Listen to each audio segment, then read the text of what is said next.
Greetings, Commanders! Today, we are back with Elite Dangerous Part 2 on how to start off as a brand new player. So you've farmed up your 10 million from yesterday. So to the left of Pioneer Supplies is going to be your travel from Apex Stellar. So head over here, click on I want to book a long-range shuttle. Now we're going to go to a system that has a decent amount of stuff.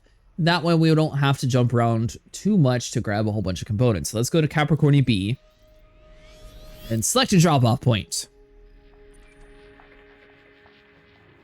So from here, we're going to book a shuttle to Martin Enterprise. Alright, so now that you made it to Martin Enterprise, your goal is going to be to buy your first ship.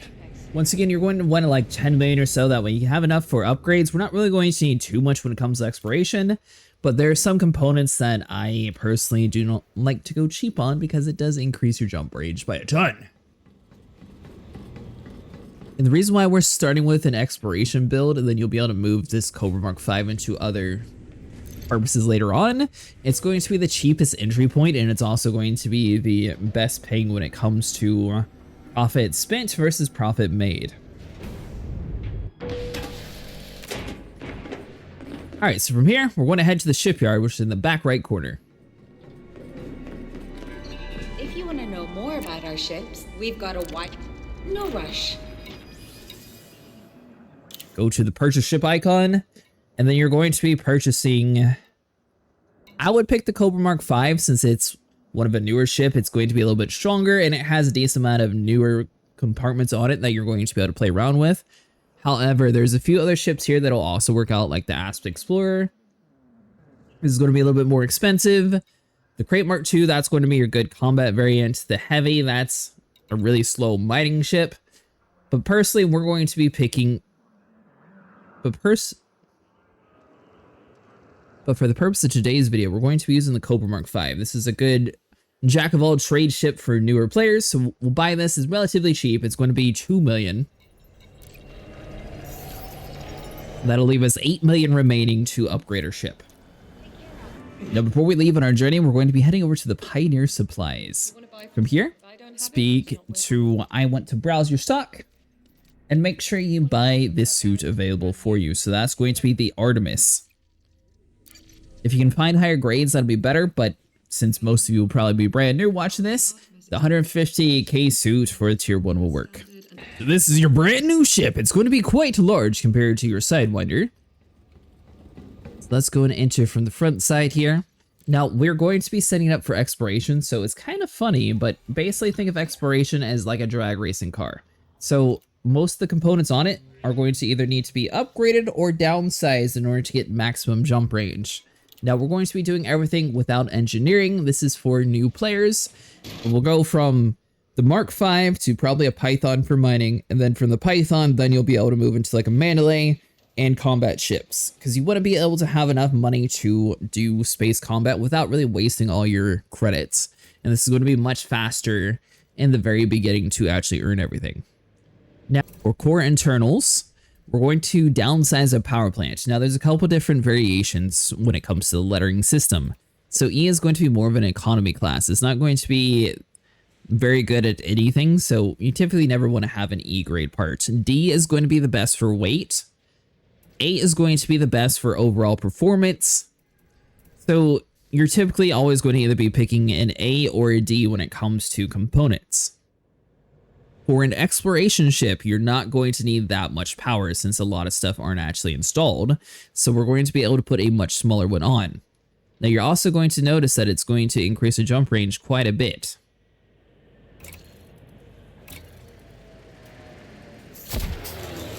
So we went from 8.2 to 18.99. Thrusters, now this is something that we're going to play around with here. So I typically always keep max thrusters, and then we'll work with the power plant from there. So we'll grab this. We'll see what power plant we'll need once we get everything. Your frame shift drive SEO. This is another one that I would always at least go for A with. And that's also where some of the money is going to be going towards. These are the more expensive components here. Life support, this we can drop down to 3D.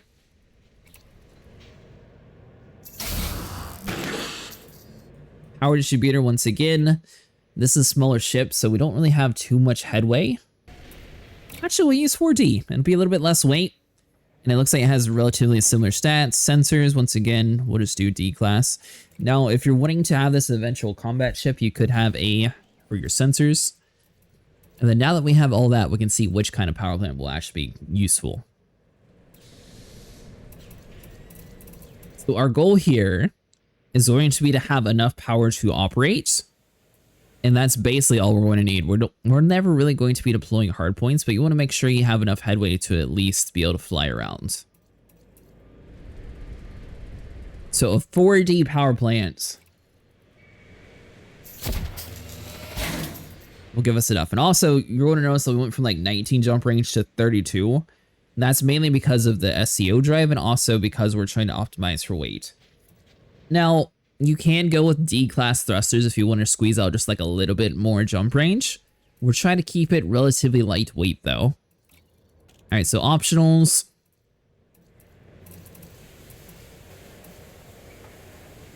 For one, let's store this shield generator. I'm not sure why they put it there, but we can put that inside of the slot floor.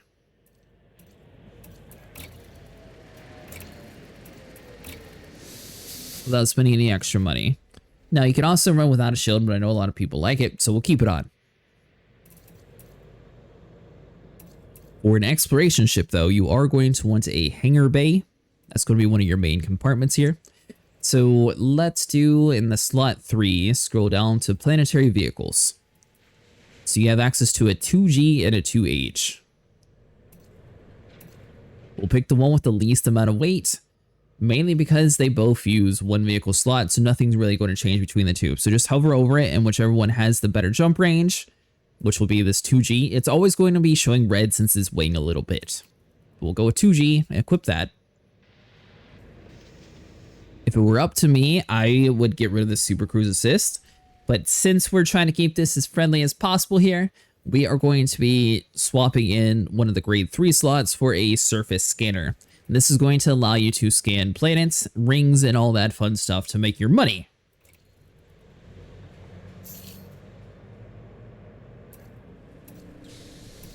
Alright, so you have a planetary vehicle hangar, you have a detailed surface scanner, we have a shield,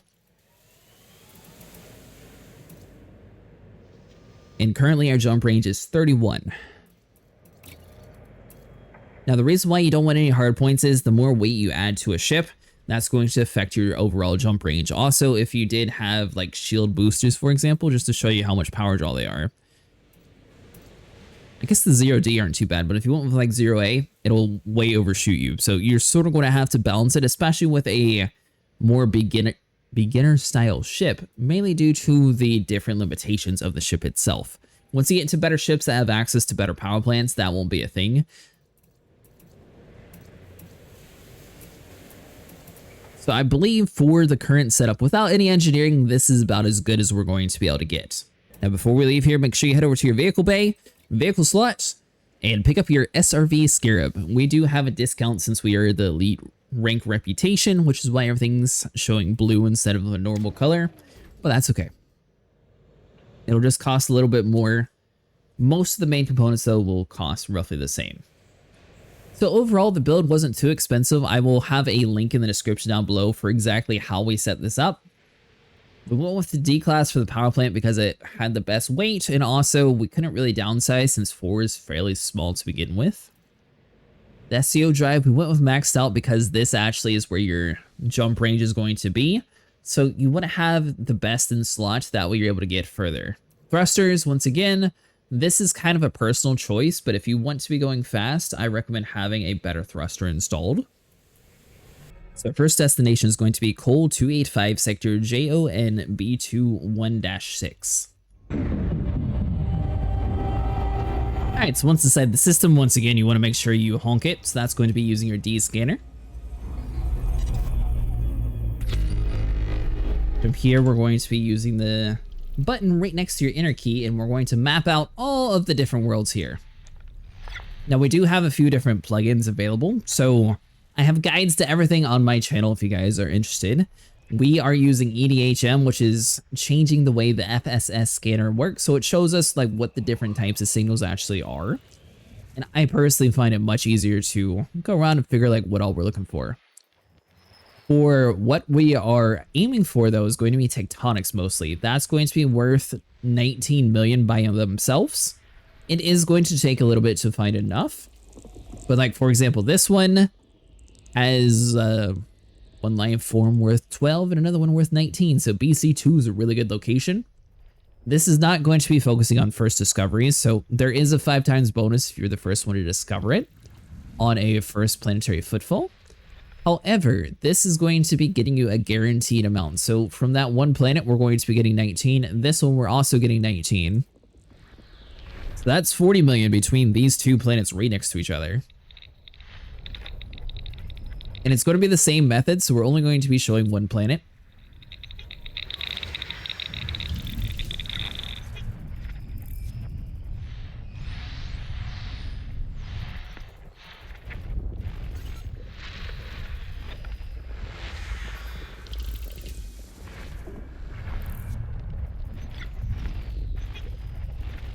Now you might notice that there's some behind the sun. That means you're just going to have to move away from the sun itself. If you're too close to it, it's going to pop up. So since you have a good SEO drive, just click the button. This is a newer ship, so it can stay in SEO longer without overheating. Then you let off, pull back on the throttle, then you can go right back on into it, even though you're still moving. That's just going to allow you to do your own thing without being yelled at.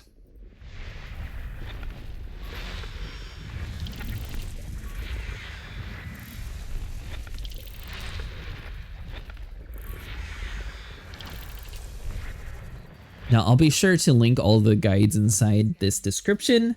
We're using Spanch in order to filter out for tectonics. This is mainly just because that way we can try to get you guys the maximum amount of profit as quickly as possible here. Because everyone knows it stinks when you don't have money and all your friends have the cool big ships running around and you're just left in the bottom. So, we're going to be going to 2 different planets. We have the BC1, which is going to have the tectonics, and it's also going to have... Actually, the BC1 is just tectonics. The other one has the possibility of having the tectonics and also this... Eliodia? Whatever that is. And it's also a high-value system. So another thing that you can head inside of this is going to be the evaluator. This will show you how much a planet is worth. This one's not going to be really worth that much system-wise, though. It's only 139 if we fully map everything out. So we'll focus on scanning one of the planets. So we'll go with BC2. Now, Observatory is a prediction tool. Since a lot of these systems have been discovered before, it should be fairly accurate on what's actually listed there. However, if you're like discovering it first by yourself, it'll have a more of an estimation of what should be on that planet. And then once we actually scan it ourselves, we'll be able to know for certain what's actually listed there. Head over to BC2.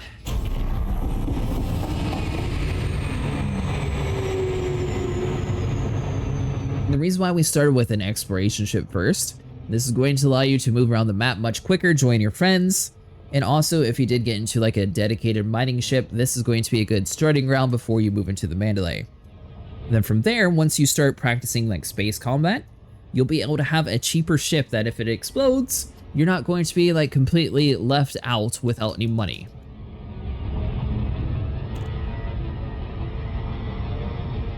My general strategy was start with the ground combat to forward this ship and get the components, get the exploration to get some extra money, buy a mining ship. That mining ship, for one, is going to help you do the community event currently going on, and for two, it's going to get you enough money to then fund your combat ship where you can actually get into a decent combat ship starting out with, and then you'll have a little bit of extra money remaining. That way, if you blow up, it's not going to be a huge loss to your income.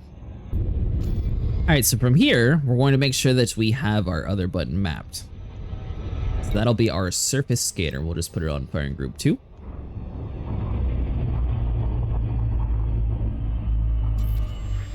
Now, eventually you'll be able to have a probe with a wider radius, so you won't have to shoot as much, but try your best at getting your efficiency target.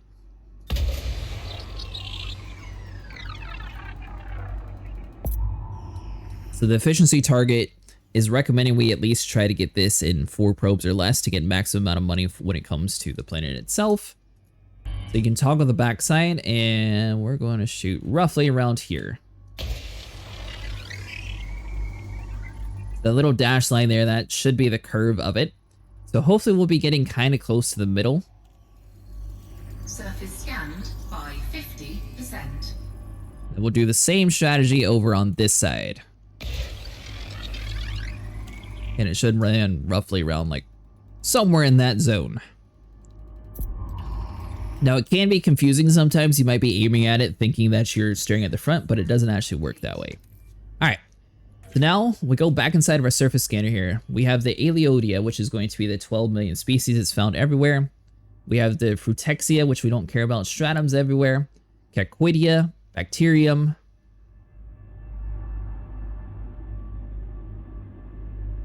Orbital flight engaged. So it's kind of funny, but it's a little bit different. So I've learned that sometimes it's best to look for like the more obscure ones and then go for areas that they're not actually in.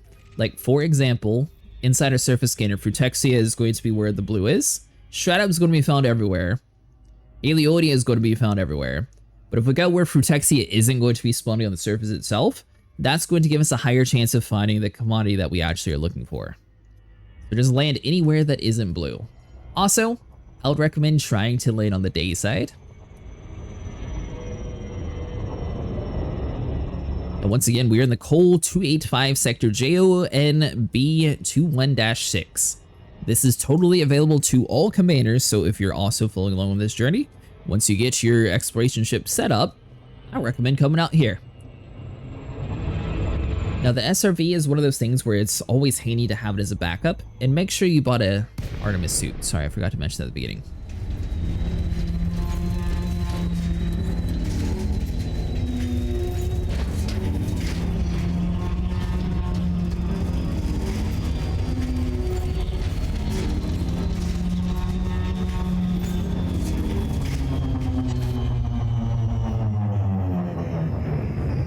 So from here, we have our altimeter on the right side. You do need to be fairly close to the planet's surface in order for your exobio to start showing.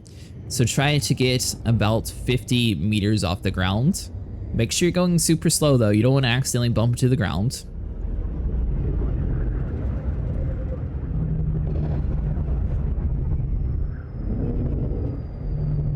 And then from here, there's a couple different options when it comes to scanning things on the ground itself.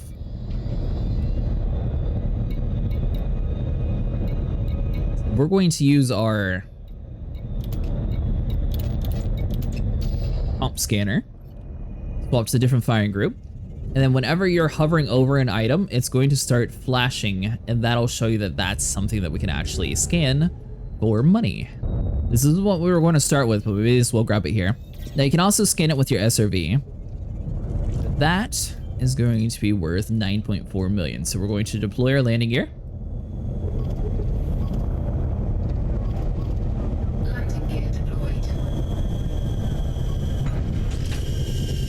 Make sure you have your Artemis suit equipped. If you don't have the Artemis suit, you're not going to be able to scan the planets. Now your goal is going to be to run up. You click the 5 key, that's going to pull out your scanner. And then you just take a sample. Now it's going to give us a distance on how far we need to go to get to the next specimen. Some planets is easier to take the SRV that we bought. And some planets is just easier to fly to the next areas. That way you have a better view. Now another thing that you can do is if you click the right click with this tool, it'll scan the range out there. It'll try to look for other specimens that you can find.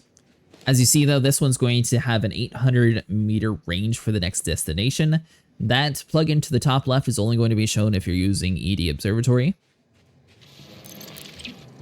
ED Coupon is another one, especially for worlds that have already been found, would point us towards the direction of the first specimen sample, but it won't tell us how far between the next one. It'll just verbally say it. So it's nice having a wide range of tools available to us.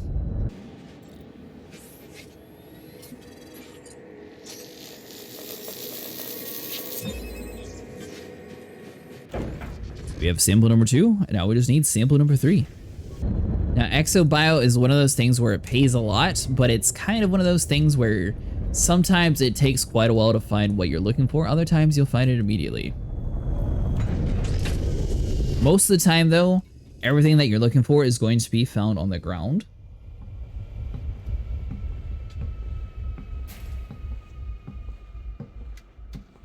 And just like that, we just made 9 million, which is going to cover the entire cost of the ship that we spent all that time farming out for.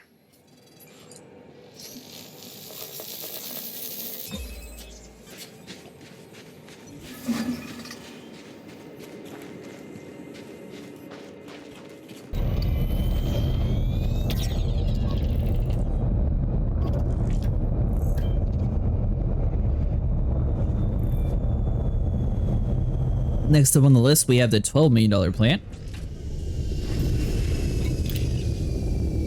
It is a little harder to use your scanner when you're inside of your ship, so the SRV is going to be much easier. You always want to just be using your comp scanner, and it'll be able to get all the composition needed, and that'll be adding to your codex, but it won't give you the credit unless you're in an Artemis suit for your samples itself. And each different biospecies have a different range.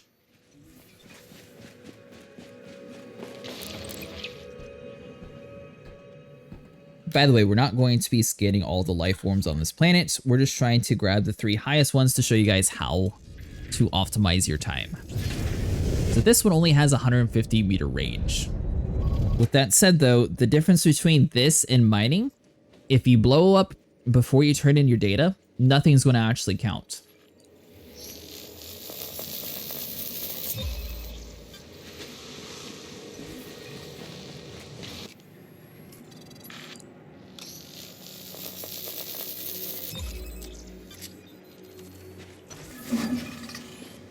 And just like that, we've gone up to 20 million earned. Alright, so the most valuable thing on the planet is going to be this Tectonicas, which is what we're looking at right here. Once again, you can scan it with your SRV. You want to be a little bit further away from the area, that way you're able to pull out your weapons and just have your comp scanner actually key bound to your firing group. Oh really, co-pilot? Thank you. Our 8th landing on this body. It always feels weird when I don't bring her along, so I had to initiate her for the final find. Alright, we'll get group number 1. Now as you see, this one kind of blends in with the ground, so it's going to be a little bit harder to find and spot compared to the other ones. But good news is, once you start finding one, most likely you're going to be able to find all 3 relatively inside this same area, so you're not going to have to be going around too far. Unfortunately though, if you find in, let's say the next one's going to be like 498 meters from that sample, it's not actually going to count. And it's not a guarantee, but it seems like this plant, for some reason, is also spawning exactly where the Tectonics is. So on this body, assuming that you're going to be able to find it the same way that we currently are, you might be able to use the other plants as a way to spot them easier once you start finding them. Doesn't matter how you end up getting them though.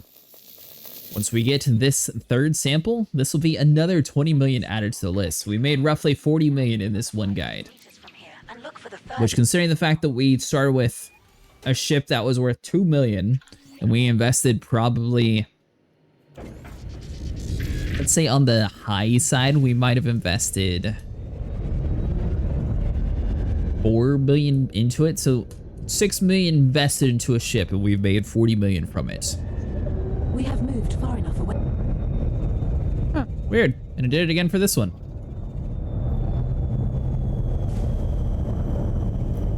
Now, by the way, you're looking for the green whenever it comes to landing. It'll tell you how to correct itself. So that's saying they want your left side wing down and your right saying wing to go up. Whenever it just has the down arrows, that just says you want to go lower.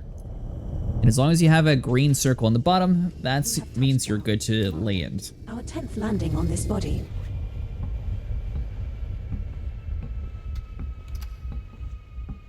Commander G1458 is online. Alright, so now that we've done that, pull out your last scanner. And you do want to make sure that your guy fully finishes this animation and clicks the checkbox on it. If it doesn't, the game still will think you have 2 samples, so make sure that fully completes. You hit the button, and then now your tool is empty and everything has been logged inside. So what do you do from here? Let's say you went to both of the different systems. Now we're going to be heading back to Capricorn B, and that's where tomorrow's video is going to be picking up for a mining guide. Threshold criteria, Commander.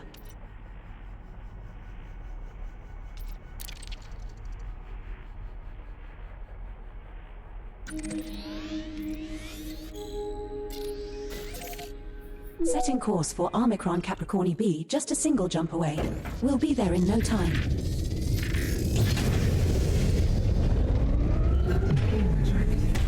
Now, the really cool thing about biologicals, they don't actually add any weight to your ship. So when you're exploring out in the middle of nowhere, you can get as much samples as you want. So if you really wanted to like continue this journey and try to make like the max amount of money before you even start going anywhere too crazy, you can literally stack up millions and then go and turn it in.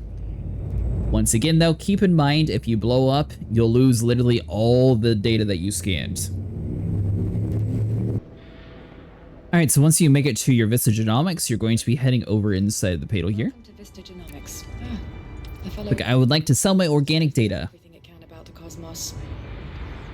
Then from here, you're going to notice that we have a sell page of 41,684,000. Vista thanks you for your contribution. Alright, Commander, if this guide helps you guys get some money, make sure you guys leave a like and subscribe. Tomorrow we'll be starting with a guide for an unengineered Python to show you guys how it's possible to be mining. But I'll see you guys in the next one, Commanders.